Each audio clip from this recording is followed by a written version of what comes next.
Mwanakondoo ameshinda. Mpenzi mtazamaji wa Baraka TV, mwanga wa matumaini na ukombozi, karibu kwenye kipindi chetu pendwa cha Kiongozi Kalenda kinacholetwa kwako nami mtumishi wa Mungu mchungaji Wilson Mkoma wa kanisa la Moravian Tanzania, jimbo la Kusini Magharibi, ushirika wa Mumva. Leo ikiwa ni tarehe 11 ya mwezi wa 5, tunaongozwa na neno la Mungu kutoka Agano la Kale ambalo linapatikana kitabu cha kwanza cha Samueli. Kitabu cha kwanza cha Samueli sura ya 2 mstari wa 2a, na somo letu la pili linatoka Agano Jipya kutoka kitabu cha Ufunuo wa Yohana sura ya 4 mstari wa 8c. Naomba kabla hatujasoma mistari hiyo tuombe. Baba Mungu, tunao kwa sababu ya kusema asante kwa ajili ya wema na fadhili zako ambazo umetupa neema na kibali kuiona siku ya leo ya tarehe 11 mwezi wa 5 mwaka 2026. Asante kwa ajili ya wakati huu ambapo tunajingamanisha mbele zako palipo na neema kwa ajili ya kusikiliza ujumbe wa neno lako. Tunarika uwepo wako Mungu Roho Mtakatifu uliye msaidizi wetu, utusaidie. Saidia watazamaji hawa kulielewa neno lako hili. Mungu, tunaomba haya yote katika jina lake Yesu Kristo. Amen. Kitabu cha kwanza cha Samueli sura ya 2 mstari wa 2a. Maneno ya Mungu yameandikwa: Mtakatifu, hakuna aliye mtakatifu kama Bwana. Hakuna aliye mtakatifu kama Bwana. Na Ufunuo Yohana sura 4 mstari wa 8c, neno la Mungu limeandikwa: Mtakatifu, mtakatifu, mtakatifu, Bwana Mungu Mwenyezi, aliyekuwako na aliyeko na atakayekuja. Ndugu zangu wapenzi watazamaji wa Baraka TV, kichwa cha somo hili nimekipa jina Mungu anataka tuwe watakatifu. Hasa tukianza na kitabu cha kwanza cha Samueli sura hii ya 2 mstari huu ambao tumekwenda kusoma, ni habari za mtumishi wa Mungu Hana. Mtumishi huu wa Mungu Hana, tunaona katika maombi yake ya shukrani kwa Mungu, anatokeza maombi ya kumsifu Mungu kwa kumsifu Mungu hasa kwa matendo makuu ambayo Mungu amekwenda kumtendea katika maisha yake. Na ndio maana mstari huu tuliosoma unasema kwamba Hana anasema hakuna mtakatifu kama Mungu.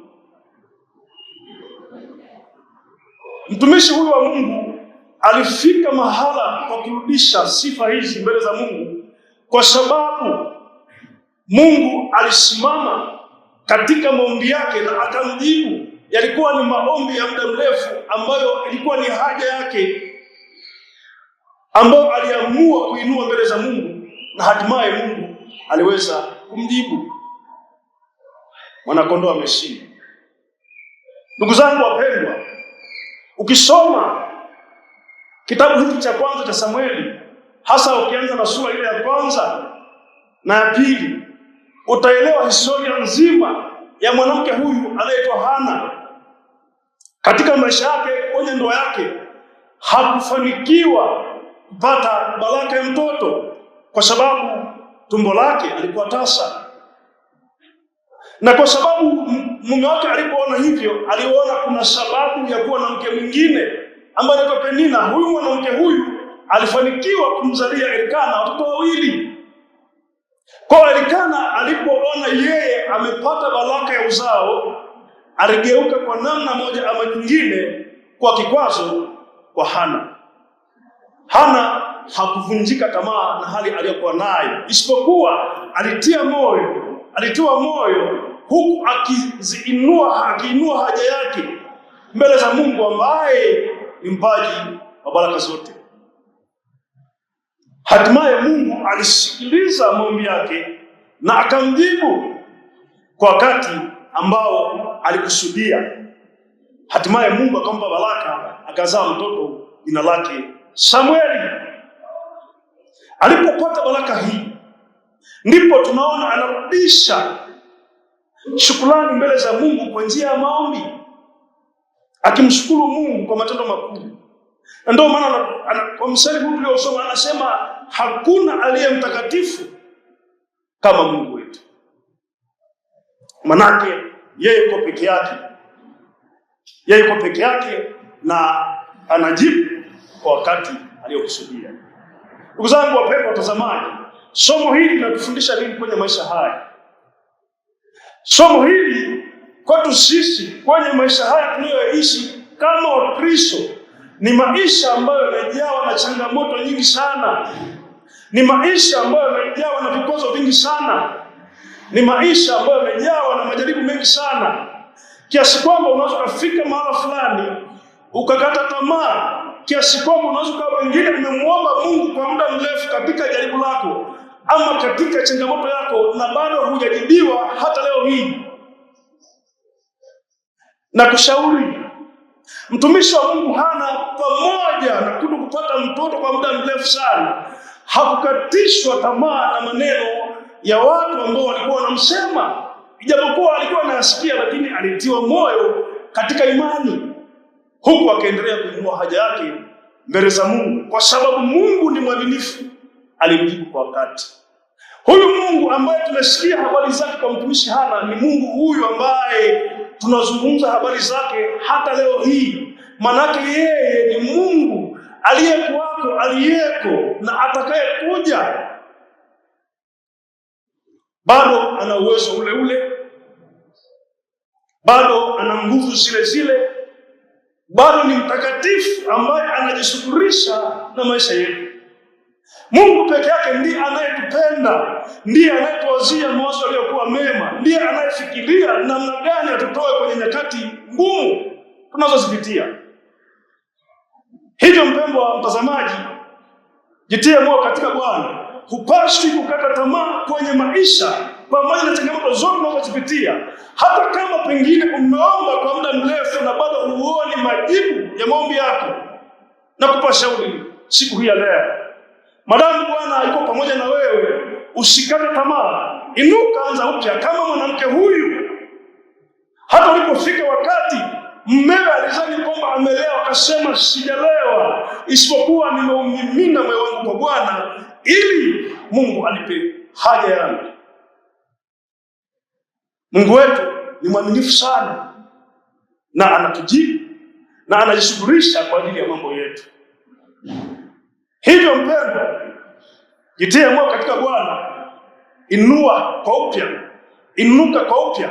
Ile hali ya kukata tamaa, ile hali pengine ya kushindwa kuendelea hata kuomba, na kupa shauri siku hii ya leo kwamba yuko Mungu na liko tumaini kwake. Yuko Mungu anayejibu, yuko Mungu anayekupenda, yuko Mungu anayekujali, yuko Mungu anayekuwazia mawazo yaliyo mema, yuko Mungu anayekujua hata kabla hujazaliwa, hata maisha yako haya ambayo unayaishi, hata ni siku ipi utakayoondoka, hata ni baraka zipi unazokutana nazo kwenye maisha yako. Huyu ndiye ambaye tunazileta habari zake kwako. Anakupenda. Bwana Yesu asifiwe. Ndio maana tukiunganisha sasa na somo hili la pili, kitabu cha Ufunuo Yohana, somo hili linasema mtakatifu, mtakatifu, mtakatifu Bwana Mungu mwenye enzi, aliyekuwako, aliyeko, atakayekuwako. Maana nini? Tunaona Mungu anaonesha utakatifu wake pale ambapo alimwinua mtumishi wake Yohana katika maono. Aliona mambo makubwa sana. Aliona jinsi ambavyo wale wazee 24 walivyokuwa wanamsifu na kumwabudu Mungu ya kwamba ni mtakatifu. Manake Mungu ni mtakatifu na utakatifu wake unadumu milele, unadumu vizazi hata vizazi. Na ndio maana kwenye nyakati hizi, hasa kwenye agano hili la Jipya, amemtuma mwana wake Yesu Kristo ambaye amekuja ili kutukomboa kutoka kwenye vifungo vya nguvu za dhambi, ili tuweze kuwa watakatifu. Yeye ndiye Mwokozi wetu, atutoe kwenye sehemu ambazo tumeshindwa sisi wenyewe. Maana yeye peke yake ndio anafanyika kuwa kuhani kwenye maisha yetu haya, ili tuweze kuona msaada wa Mungu, yule ambaye tumesema habari zake katika Agano la Kale, jinsi alivyomsaidia mtumishi wake Hana. Tunapaswa kumpokea huyu Yesu atusaidie ili tuweze kutoka kwenye maisha ambayo yamekuwa na vifungo vya nguvu za dhambi, hatimaye tuweze kuwa watakatifu.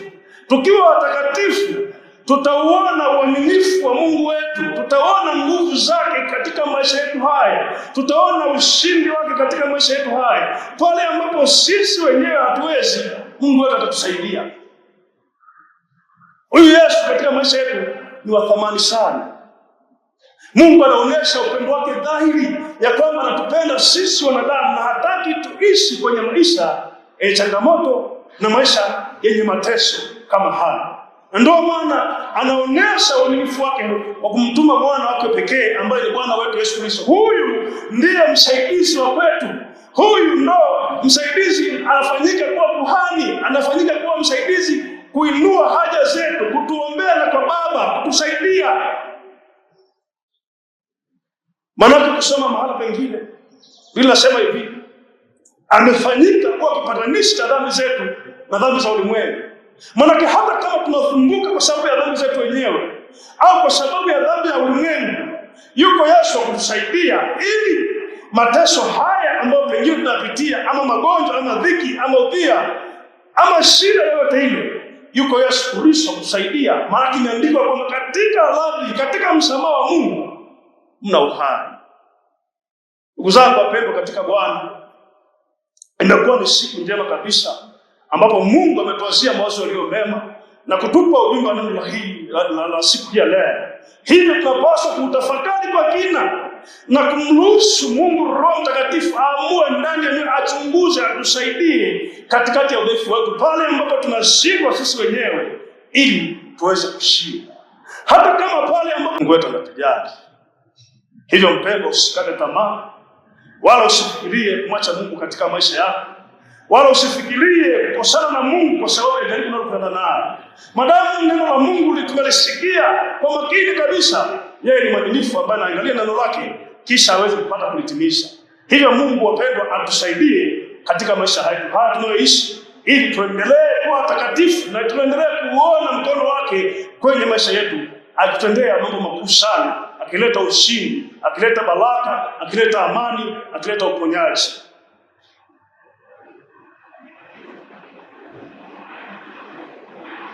Nipende kuchukua nafasi hii kushukuru ndugu mtazamaji wa Baraka TV kwa kuungana nami katika ibada hii. Mtumishi wa Mungu, mchungaji Wedson Mkoma kutoka kanisa la Moravian Tanzania, jimbo la Kusini Magharibi, shirika wa Mungu, naomba nimshukuru Mungu. Baba, asante kwa wema, asante kwa neema, asante kwa ajili ya watumishi wako hawa ambao umekusudia mema, umewapa neema na kibali kuweza kusikiliza neno lako hili. Imeandikwa kwamba unalituma neno lako na kututoa kwenye maangamizi yote yale ambayo shetani ambayo amekusudia kwenye maisha yetu haya. Naomba Mungu, gusa kila mmoja ambaye umekwenda kumpa neema ya kusikia neno hili. Yuko kila mmoja mahali pale ambapo anapita, mahali pale ambapo yamkini amekwama, yamkini amepoteza tumaini, yamkini amevunjika moyo. Huko Yesu naye katika jina lake Yesu Kristo, asante kwa ajili ya neema ya siku ya leo tarehe 11 mwezi wa 5 ambao umetupa ili tuweze kusikia ujumbe neno lako. Asante kwa ajili ya upendo wa watazamaji wote ambao wamekumbana pamoja nami katika ibada hii, katika kusikiliza ujumbe neno lako ambao unatusudia siku ya leo.